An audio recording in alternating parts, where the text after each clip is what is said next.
Our next problem, percentage problem, and this is, we're really just having a series of showing some different applications of percent. Percentage is very useful.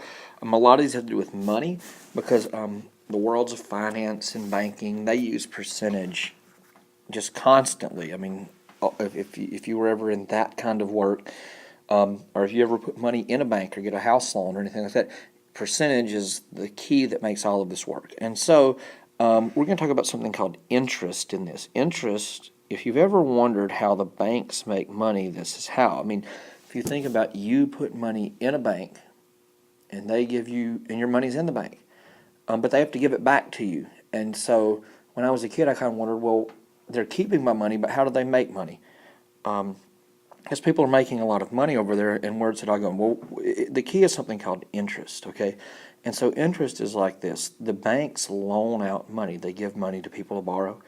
And those people, when they borrow the money, they pay it back, but they pay back extra. And that's called interest. So if you're going to buy a home, you probably don't have enough, you probably, one day if you ever buy a home, you probably won't have enough money sitting around at your house to go buy a house. And so you'll go to the bank and they'll loan you the money.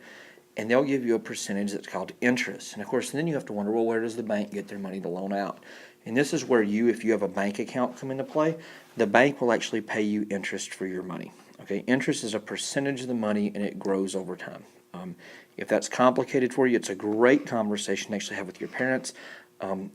They all understand a lot about interest. It's part of being a grown-up in this world, is you have to understand how that works. And so here's our problem. We have a guy named Ahmad. And here's what Ahmad has. He has $2,700 in his savings account.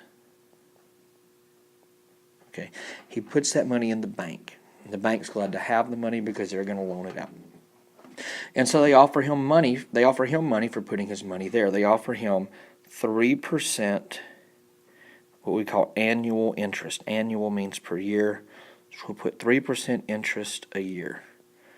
And we're going to be talking about something called simple interest. Now, when you actually put your money on the bank, it's even better for you because they do something called compounding your interest. But for right now, we're going to look at what we call simple interest.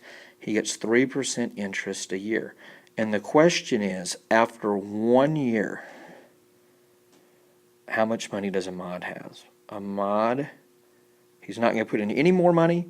He's not going to take any out. He's going to have his money, but then the bank's going to pay him some money. So Ahmad has, our unit is dollars, has dollars after 1 year. If you want to pause the video now and try to figure out how much money you think he has, this would be a great time to do it. And then you can hit play again and we'll see if we have the same answer. Okay, I hope you've taken the time to do that. Here's what we recognize. Ahmad's going to make money on interest. He's going to make 3% a year. So we would say 3% is 3/100ths of 2,700. And we've talked about how that's a multiplication problem. We can cross simplify by 100, and we get 3 times 27. 3 times 27 is 81. And so Ahmad makes $87 interest that year. Now, we already had $2,700 in the bank. So after 1 year, he now has $2,781. That's what happens when he earns interest at the bank.